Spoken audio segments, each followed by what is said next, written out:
Hello, football site. This is Coach Mad Mike, and I have a special guest here today. Is Brian Justice. How you doing, man? Doing good, Coach. How you doing? Hey, I'm doing real good. Hey, it's good to have you on the show tonight. I know you're new to the show. Boy, we have so much fun stuff to get into today. And I tell you what, it's just a pleasure to have you on today. So for those of you who are wondering, what is the Washington Commanders doing right now? They are doing voluntary mini camps from today through Wednesday before they wrap things up and move into the war room and get ready for the 2024 NFL draft. So Large Sarge could not be here tonight. Brian is filling in for him. Just so you guys know, Large Sarge and I will be at the NFL draft in Detroit from the 25th to the 27th. We will attend the first 2 days, which will be the first 3 rounds. And before the 4th round starts, he and I are getting on a plane, and we are flying from Detroit back to Washington, D.C., so we can get to the National Harbor in Maryland for the Commanders draft party. I'm so excited about this because we're going to do a lot of filming. We're going to do a lot of trying to get some subscribers out there and getting all you fans a behind-the-scenes perspective of what's not shown on national television with all the events that happen in both of these cities during these events.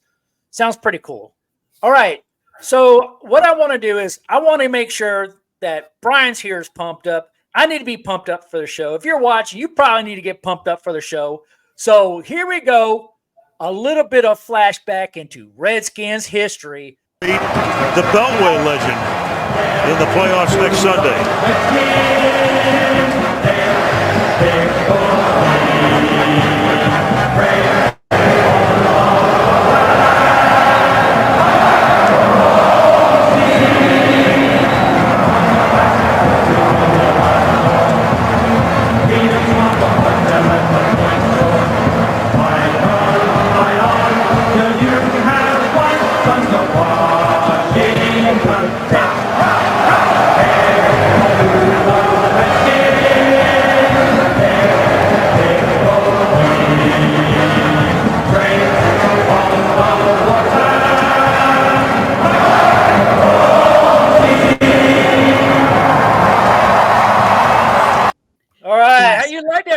Classic, man. Love it. Love it. Love it. I bet you feel fired up like I do right now.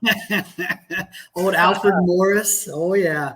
Good Did stuff. you see the hogs in there, man? Oh, yeah. Oh, yeah. Cheerleaders in there, everything going on, and the band playing. Absolutely. Oh, those were the days, man. For sure. For sure. We got to bring that back to Washington. 100% agree.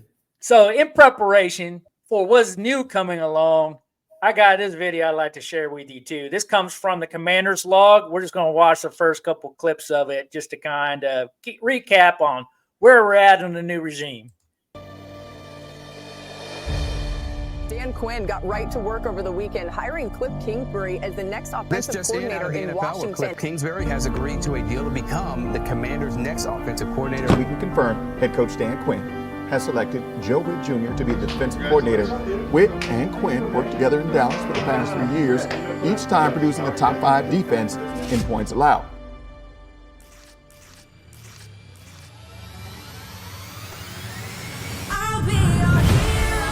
We're here for one thing, and that's to win. Okay? When you see us play, you understand that we're trying to let the other team know that they shouldn't be on the field with us. Down towards Terry McLaurin. Are we going to be arriving violently, all right, and we're going to turn the ball over? Because we're going to run and put our bodies on people in a violent manner. John Allen with the big touchdown. It's Jahan Dotson. This is a pivotal year for the Washington Commanders. Hope springs eternal, but you got to get the future right, and the future honestly starts here in Indianapolis at the Combine. When you get your chance, you want to go nail it, and I'm not going to miss it. Better than going to the movies. Bobby Wagner is signing with the Washington Commanders. Austin Eckler is signing with the Commanders. Ball is caught, and it's a touchdown. Linebacker Frankie Louvu. He's headed to our nation's capital. Swarmed by Frankie Lou has been a nightmare. You want to be a place that's passionate about winning and doing all the things necessary to do that, and you can tell there's no better leader than Dan Quinn and Adam Peters to get this thing started. All right there, Brian. What do you think of that video? Yeah, I mean, I like it. We'll have to see what happens. You know, I'm anxious to see. Definitely some good pickups. So I'm I'm anxious to telling see you, how they 20 produce. free agents, man. 20 free agents, man. This team's going to look completely different. I agree. All right.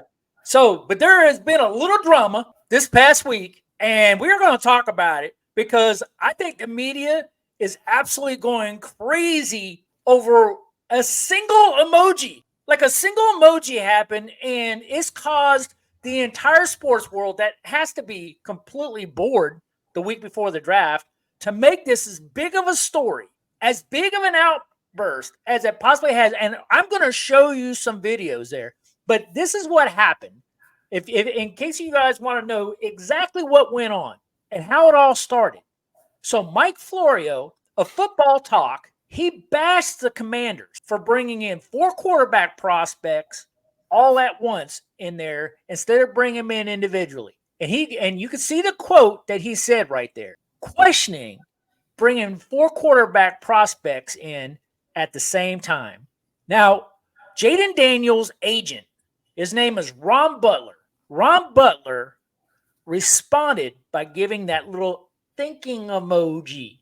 Brian, he gave him the thinking emoji. Things that make you go, Exactly. Things that make you go, Well, let's get into it a little bit because I think we need to really look at what Florio really said. Let's take a listen. Daniels, in Chris's opinion, no-brainer, number 2. Sprint to the podium with the card if you're the Commanders with the 2nd pick in the draft. But where it got weird was when they brought in 4 top prospects on the same day. Jayden Daniels, Drake May, J.J. McCarthy, Michael Penix Jr., all on the same day. Sims and I reacted to that without really talking about it in advance. We were both just like on the show, like, this is kind of weird. And I get it that, well, you bring in a bunch of, and we'll hear their explanation later, but the Belichick explanation from McAfee show was, well, we did this all the time. I don't think you do it with quarterback prospects, top of the draft, when this is your most important decision as an organization to make. But this has kind of brought it to a head. And the agent post on X with the clip of Chris and I talking about this strange dynamic of bringing in the top 4 prospects at the same time. The agent did the pensive emoji. That has sparked plenty of talk, plenty of speculation, and plenty of movement of the betting odds. Jayden Daniels on Tuesday was the clear favorite to be the 2nd overall pick in the draft. Now it is even. It is identical between him and Drake May. So either they take May at 2 or they trade out of that spot and try to get May later. That is starting to emerge. Especially when Peters is saying, yeah, no, we're good at 2, and you'd think that if a team needs a quarterback and they are in position to have their pick of whoever they want aside from Caleb Williams, then you're inclined, let's say, to stay there and get your quarterback and don't bleep around with it, because you don't know what's going to happen if you trade down, whether it's 1 spot or 2 spots or maybe more spots than that, because there is so much more uncertainty there. So interesting perspective there. What do you think, Brian? Definitely interesting on bringing them all in on the same day. Now, I don't know if they were brought in on the exact same time. I don't know that storyline behind it, but I mean, I don't see anything wrong with bringing them all in. You've got to figure out who fits well, who the team likes. So I don't think it's a bad idea. I think either way, with either one of those choices, I think you don't go wrong either way. So I don't know. I don't see anything wrong with it myself. Yeah, do you have a favorite? Do you like Drake May? Do you like Jayden Daniels? Do you like J.J. McCarthy? Like, who do you like? Ooh, I'm on the fence. I'm between May and Daniels. They both have great pocket presence. I think Daniels is a little bit more maneuverable, but that doesn't always work in the NFL. So will that translate? I don't know. That's a tough call. That's one that I've been chewing on the whole offseason. I'm not quite sure. Well, you know what? Here at Football Psych, we have a split decision going on. I've been for a month. I called it a month ago. I've been in the Jayden Daniels court. I don't know if this shake things up, if his agent messed that up, or if that was intentional or whatever. But I know Lard Sarge has been very much a Drake May in his camp, and we've been very, very divided on it. I think I agree with you. I think either way we go, we've got a good quarterback to work with. I think the worst thing that you can do is trade out of the position and end up with nobody, especially have to get rid of Sam Howell. I agree. And I was just about to say, I don't understand that whole move in the first place, like why we got rid of Howell and brought in, Mariota. But that's, again, I don't make those calls, But yeah, I think either way, with either one of those, I think we have a solid base and we can work around it. Yeah. Well, the drama, ladies and gentlemen, the drama did not stop there, because Florio ended up causing this media stir. Again, remember, this all started because the agent, the only thing he did was this. Now, listen to what Pat McCaffrey's take on this whole thing was. Let's take a look. In the NFL, that has certainly ruffled some feathers with an agent. Ooh. Oh, no. Ruffled feathers with an agent. The Washington Commanders, new ownership, new leadership, new way of doing top 30 visits, even though Bill Belichick said he had done them by. I'm sorry. I had to stop right there. Ruffled the feathers. That emoji ruffled the feathers. Come on, guys. By 12, they had 20 draft prospects in at one time. And there was a time earlier this week where Adam Schefter was telling the Trap or Dive podcast that they can go ahead and get their Jayden Daniels jerseys. Now, this morning on Get Up, after the 20-person visit, which is normally just one-on-one, even though Bill Belichick said he's done them by 12 before. Normally just one-on-one, especially at a number 2 overall pick, future of the franchise. This is what Adam Schefter had to relay from the Jayden Daniels team. Seemed to go over too well with the agent for Jayden Daniels, Ron Butler, who sounded off on social media last night that he didn't seem particularly pleased with the process. I think Jayden Daniels thought it would be a visit with just him, meeting with the Commanders. Many people think that Jayden Daniels will wind up being the number 2 overall pick, but the Commanders essentially opened up the process. For a little bit. What about the agent? Is the agent just working to try to get him out of that pick, or what do you think? No. We saw the agent tweeted the other night, essentially, that he tweeted all these emoji signs, and I think what happened there, let's be honest, is that Jayden Daniels was not particularly enthralled to be included in a speed dating group of quarterbacks. I think that he thought it would be basically by himself. He thought he would be going in there, and then shortly before the visit found out that Michael Penix Jr. is going in, Drake May's going in, J.J. McCarthy's going in. And so the dynamics change. Again, I point to the Bears. The Bears brought in one quarterback, Caleb Williams. One guy. They didn't bring in 4 guys. They didn't bring in 4 guys at once. They brought in one quarterback. They sent a message. This is our guy. The Commanders get to do whatever they want to do. It's their team. Yeah.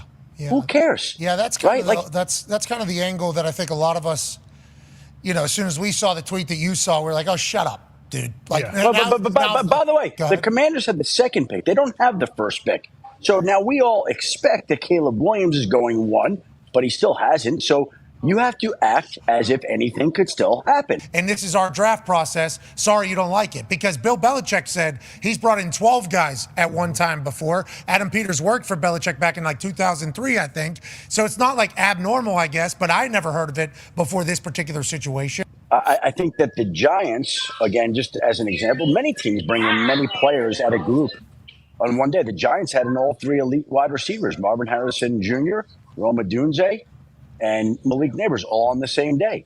They had quarterbacks all on the same day. Like, teams do that. Everybody's got a different approach. You could decide what you believe is the right one or the wrong one. I think in this particular case, by the sense of Ron Butler's emojis, I don't think that Jayden was particularly pleased with the way that was handled. You got all of that out of this. All that out of this. So, I don't know. I need your take. Yeah, help me out, Brian, on this one. I don't see anything wrong with it. Like Schefter said, they can do whatever they want to do. They're the team, until these guys prove their valuability on the field. Hey, we're looking for that guy, and so we do what we got to do to find that guy. That's just my take. So they took all these guys to Top Golf. Have you ever done Top Golf before? I have not. I have not either. I didn't even know what Top Golf was. Like, I know what golf is, and I know what driving ranges are. Like, I had to Google this thing. So, like, I started running across these articles about how these professional athletes, like, the get together thing to do to kind of like party together, have a great time, have some drinks, have some snacks, and just have some friendly competition is to do Top Golf. So I came across this little clip because maybe you guys are like me. I had no idea what Top Golf was. But here, check this out.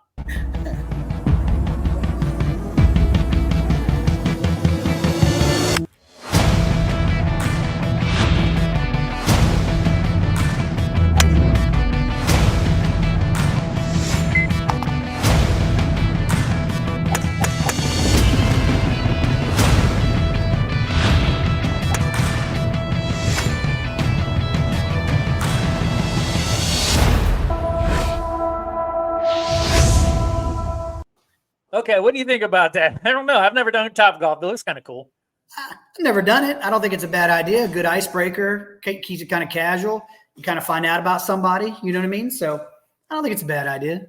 Yeah, and so some of the criticism that came in was, and again, I would like to reiterate to everybody who's like getting caught up in the crazy media, because it seems like that's what the media does in the world today. Doesn't matter what the topic is. They just absolutely go on fire about the smallest things, right? But supposedly, like some of the rhetoric that was going on out there is that this was some kind of high-speed speed dating. You take them all to Top Golf, and you see how they interact, and you figure out which one do you like better, which one do you get along with better. Who gets the driver the best? I mean, it's insane. Like, really, you're going to make your quarterback decision at Top Golf? I don't think so. Yeah, that seems a little far fetched, but I think it's a good casual icebreaker. I don't think it's a bad idea. Yeah, I don't think it's a bad idea either. The better that than the stiffiness of everybody in a room talking about everything. That's okay. Yeah, just going into someone's office, sitting down, just like, hey, tell me about yourself. Yeah, that's pretty exactly. lame, right? Yeah, exactly. So anyway, I don't know. I'm kind of okay with Top Golf. I'm kind of okay with them all bringing them in. I think one thing you do get when you bring all of them in, this is my own speculation. I mean, if I'm there and I'm trying to like go through someone's thought process on how they're able to remember drills, how they understand concepts, and that's part of my interview process, I think it's easier rather than remembering from day to day who you talk to and how well someone did in answering those questions. If you had them and you staggered them in throughout the day, you might have a better idea of who can grasp what you're doing a little bit better because it's all still fresh in your mind. I mean, I agree. Yeah, kind of would make a little bit of sense. The other theory behind this was that they also wanted him to meet the owner, Josh Harris, and that might have been the only day that he was available where he could have met all four of them. That was another theory. Okay. Not far-fetched. That could be a realistic thought as well. Yeah. So anyway, 3 weeks ago, I did mock draft 1.0. And if you've been paying attention to the channel, I poo-poo pretty hard on mock drafts. I was going to do several of them. I read a ton of mock drafts, and then I went historically looked at mock drafts, and I found out a glaring commonality amongst all mock drafts. Guess what that is, Brian? They're all wrong. They're all wrong. They're all blatantly wrong. I mean, it's so disgustingly bad. I can't believe that analysts get paid to do mock draft. I know. That's how bad that they are. Like, I see some of these guys, and it's just bad. Like, okay, you guys got to go back and look at the mock draft. Like, mock draft sucks. Look at that video that I put out there. I have all the data, all the analytics behind that, all the big time analysts out there, and how well they did in their mock draft. It's atrocious. It's like absolutely atrocious. So don't expect my mock draft to be any better. That's the reason why I'm not going to change it, because I'll be just as wrong if I change it as I'm wrong right now. Yeah, right.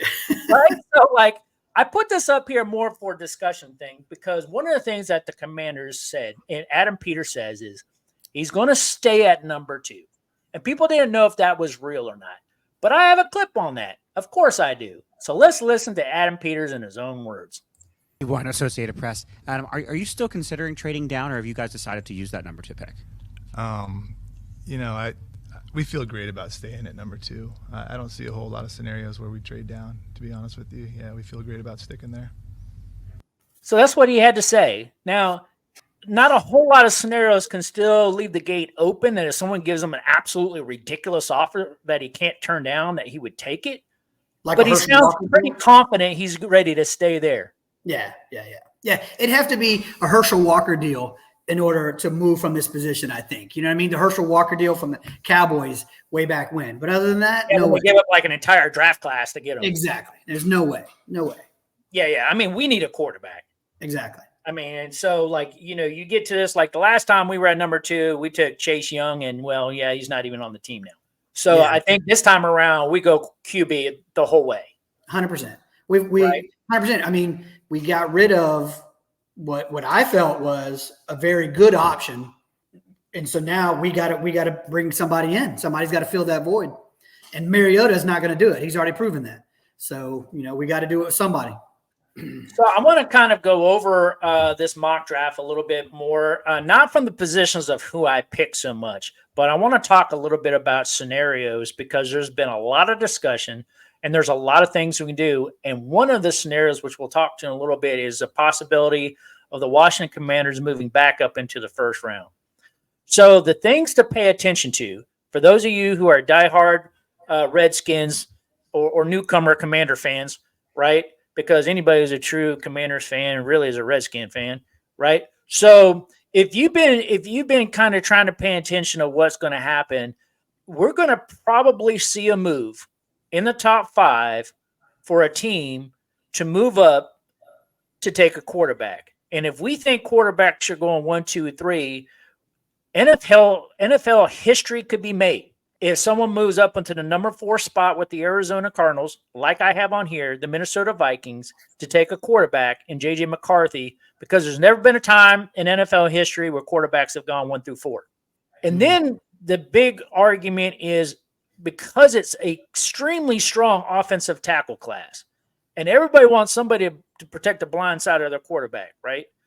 That offensive tackles could get a run on early, which is not what my mock draft says. But I've seen a lot of others that will go on out there that offensive tackles can start coming off the board really early with Joe Alt kicking it off, which I have him going to the Tennessee Titans. But then as early as maybe even the Jets at 10, all of a sudden, there's a huge offensive tackle run. Now, when I looked at the Commander's position of where they could possibly trade up, that they could possibly trade up to get as high, I believe, as number 18 on the draft class. But that means that there would have to be a guy like I have on my mock draft, Fatano. If he really is still there at 18, I could see the Commanders possibly moving up to get a top-end left tackle to protect our very new quarterback. Because Sam Howell, one of his big things, he spent a lot of time on his back. Oh yeah. We got to improve the offensive line. That's the spot. It's got to happen. It's got to happen, right? So I think, and then when I looked at it, and I still try to run through several different scenarios with a lot of mock that I had on our simulator, I think the sweet spot is between pick 18 and pick 24. No later than 24, because I believe all the good offensive tackles will be off the board by 24. So something for everybody to kind of pay attention. Is mock drafts is something you do, Brian? I've never done it. I've never been interested in it because they're so many. They're always wrong, and they're always wrong. Nobody gets it right. So yeah, exactly. Now I have Tyler Guyton at 31 going to San Francisco. There, Tyler could go a lot earlier, right, than that, because I've heard a huge range of where he can go. That's what makes him wrong, right? And like I said, we can get on offensive tackle run early. And if we go on the offensive tackle run early, if they're all expended by 18, I personally believe that the Washington Commanders will stay put at where they're at with their second round picks. But if a guy, again, like Fatano is there at 18, I could see the Cincinnati Bengals getting a phone call from the Commanders. There's a lot can happen. There's a lot of scenarios. Right. But I think 18 to 24 is probably that range where the Commanders could reach up. Adam Peters actually has done this at numerous positions. And coaches from the league have done this at numerous positions. And you heard in the previous video, the Giants did that with wide receivers. What they'll do is they'll bring in several prospects in at a time to evaluate them.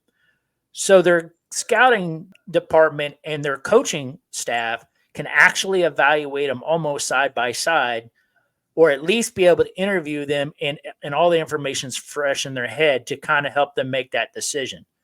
And the Commanders have done that with offensive tackles too, which I find it very, very interesting. But I have a clip. I want to show that to you. It talks about this idea of bringing in multiple players in. So remember that when you're thinking about his approach to quarterbacks and that whole drama that we've heard all week, as well as other positions of evaluating people. This is right from Adam Peters. Feeling like you really want to pick somebody with the pick you're at, or maybe you have three guys that you have at the same level and say, okay, we can trade down a little bit and still get one of these 3 guys.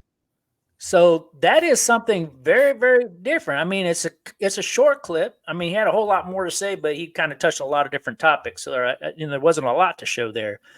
But the idea behind that is not uncommon, and it's very much part of his philosophy to bring in several people at the same position to kind of evaluate them. I like the idea. I don't think it's a bad idea at all. So I don't know why everybody's making such a big deal about it, other than the emoji, but I'm telling you, that's got to be the most powerful emoji of 2024. No doubt. I don't even think I recall, since emojis became a thing, that one emoji caused that much of a stir. The only thing I can think of is the NFL is extremely bored right now. Yeah, right. They're getting anxious for Thursday, man. We're all anxious for Thursday, and we're all sick of mock drafts too, Right. It's the reason why I have it up right now, just because everybody's sick of it, right? So anyway, I kind of want to transition before I show our team needs and stuff like that. I have a film I think you might enjoy also there, Brian. And this is about what Adam Peters did during free agency, and I think it's been one incredible offseason. But before I get to it, what do you think our offseason's been like? Pretty good overall. I like some of the moves. I'm not very fond of some of the moves, but I'll give it a good B grading to let's see what happens. But it's gonna be a low B for me right now. Okay, that's fair enough. I think Lars Shark gave it a B plus, which I was kind of shocked on his reaction. I was expecting him to say B or B minus as well. Yeah. For me, I'm kind of, the jury's still out. I would tell you, I wasn't overly sure about the Adam Peters move to begin with, but since then I've kind of fallen in love with it. It wasn't love at first sight, that's for sure. Right. I think I felt the same way with Dan Quinn, because I really didn't want a Dallas coach. Right? Yes, I am 100% on board with you on that. I wasn't sure about Witt, because this is his first defensive coordinator gig, and he's Dan Quinn's guy. I get it. And I wasn't 100% sure on Cliff Kingsbury either. So when I first heard these, I was a little shocked. The more I listened to the Commanders log, the more I kind of like it a lot better, because it seems like they work a lot better together. But it's taken time for me to come around. Right. And I wonder if a lot of fans, if you feel that way too. And if you do, please put your comments below. I mean, I'm kind of curious on what you guys think about that. So the other thing, I do want to show you this, because we did have a lot of moves, and I think it will play into what a large part of understanding what we'll probably do in the draft. So let's take a listen. Commanders have landed a big-time leader, a perennial Pro Bowler, and All-Pro. And these are all dudes who have led rooms and have done so in the best of ways. Set the tone, man. Set the tone. Can we get a golf clap right now going for Adam Peters? All right, first-year GM. My man is putting on a master class right now on how to rebuild the culture, how to rebuild the roster. Shotgun, inside handoff, and look at Fowler. I like how they're building this defense. I like what they're doing down in Washington. So there you have it. I mean, wow. I mean, that one there kind of seems like, hey, they're all fired up about it. Right. What do you think? I definitely like some of the moves. I think Wagner's huge. I think the linebackers needed some help for sure, and so I think that's a big plus for us. I'm excited to see. It seems like there's a good commitment at all levels, and especially with us getting rid of a lot of the defensive line. We're having to kind of revamp that a little bit. So we'll but I like it so far. It's interesting choice. Absolutely. Yeah, I'm still mad from last year about giving up Montez Sweat prior to week 8. That one there just ticks me off still to this day. I'm not going to get over it for a long time. I agree. Right. But anyway, so it's definitely an area to work on.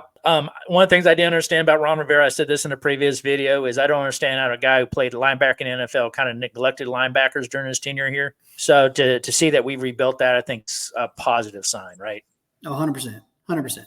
All right, so I kind of want to get to the Commanders draft picks over here because, I mean, we are 72 hours away from the number 2 selection being picked, whether it's Jayden Daniels, like I believe it's going to be, or it's going to be Drake May, like Large Sarge, or somebody else. We're going to know 72 hours from now, and I'm going to be there to see it. I'm just like super stoked about this. But anyway, I want to go into the part where I said before, we're most likely staying at number 2. We better stay at number 2. And that's what I'm going to say. We just better. We need a quarterback. There are no options for that. No options. No options. And to me, I think it really boils down. It's either Daniels or May. Right. I don't think J.J. McCarthy, and I definitely don't think Penix is really in the conversation here. No, I agree. I mean, McCarthy had a great playoff, and he looked phenomenal. But I think May and Daniels are the 2 top for me, and for the Redskins, I think they're the top choices, so. Absolutely. And so the conversation we had before, and we've had some buzz on this, is should the Commanders, should the Redskins take their 2 number 2 picks and move back in the first round, which I had already briefed before, that it should fall between picks 18 and 24 to get a higher tier offensive tackle. But I believe if we don't do that, like there's a run on offensive tackle and there's not one there at 18, or, and we get past the 24 period and we can't get a deal done, I think at that point we stay put, honestly. And I believe a guy that will fall to us is the guy that I have on this board is offensive tackle Jordan Morgan. And we did bring him in for a top 30 visit. And he's in that pool of people who could potentially, now there's a range on him to like the back of the first round to like maybe pick, 45. So, but if he's there at 36, I think he's the pick, assuming that we don't trade those 2 number 2 picks to get it back up in the first round to take and let's go back to that one in a second, move back up there to take a guy like Fitano that I currently have going to Pittsburgh. I don't see a lot of connection with Mims with the Redskins, or Latham. I believe we did bring Latham in. I'd have to double check on that. But if one of these tackles that are in that range is somewhere in there, there's a chance that the Commanders will move up, which means we won't pick again until the 3rd round. But at least we'll have a quarterback and a strong left tackle. Right. 2 spots we need a lot of help. Right. Now, if they do stay put, I believe that the pick, there's a high probability, which I could be completely wrong too, because, mock drafts are wrong. Mm-hmm. I think there could be a high probability we land a guy like Jordan Morgan. And then if we do that you see the other team needs on there, according to most of the place, the top 5 needs are the top 5 picks I have on there. We definitely need another edge rusher. Even with the edge rushers that we signed in the offseason, it's hard to replace Montez Sweat. We need some young blood in there too.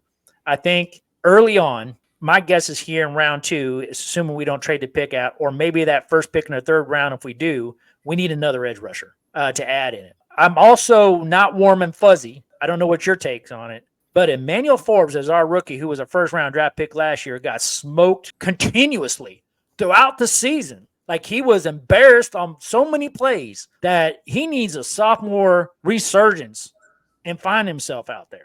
Yeah, well, you got to work on the offseason. I mean, there's a big curve going from college to the pros. So, you'll give him a year. But like you said, that sophomore year, you better come out strong. You better work in the offseason and make it work for next year. Otherwise, you might be looking for a new team.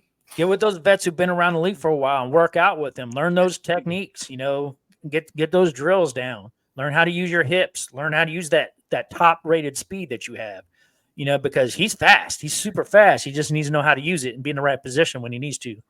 Absolutely. And then I think another one in there is, there's a lot of talk about a safety. I don't know if safety's as strong of a need, but it's listed as one, so I have it up there relatively early. And then I think that we either get a wide receiver or a tight end before we leave the third round. If we have those, if we in the top 100 picks, if we have all those needs met, I think we are looking strong, like strong. Oh, yeah. And then picks 5 through 7 usually is the throwaway picks. You these are guys that you hope will start like in 3 or 4 years, but you just don't know, right? Looking for that Dale Green. Yeah, you're looking for that, Tom Brady in the 6th round. I don't know. Yeah, right. But, you're looking for that diamond in the rough that just emerges out of nowhere, right? Right. But I think that's probably another place where maybe you can pick up another backup tackle. Maybe you can bring in another tight end to develop underneath Ertz. Maybe you bring in a third or 4th string running back that could probably contribute right away on special teams or something. Those are just guesses. Again, I could be wrong, but like when I just look at our roster, I think those are places where, if you have draft capital, you might want to spend in those areas. Right. No, I agree. I agree with you 100%. So sports fans, I will tell you what, I hope you enjoyed the show tonight. Again, we are 72 hours from the NFL draft, and Large Sarge and I will be doing all kinds of behind the scenes coverage of that, of things that you do not see on NFL Network or anywhere else that it's going to be broadcasted. I don't even know what channels it's going to be broadcasted on. Everybody's glued, that's a sports fan, to the television set. So I'm not live streaming. What I'm going to do is I'm going to do all the behind the scenes footage that you don't see on TV, and I'm going to make a special out of that. So the Commanders Edition next week, a week from today, is going to be on all that footage that I get from not only the 2024 NFL draft, what's happening behind the scenes, but also what's not televised, and that is the Commanders draft party. So you will stay tuned, everybody. If you are a Washington Commander Redskins fan, you are not going to want to miss next Monday. You're going to want to see that when it gets posted. Brian, it's so awesome to have you, brother. Thanks for having me. Thanks for having me, Coach Mike. All right. Hey, I appreciate you. This is Football Psych, everybody. We're out of here. Psh.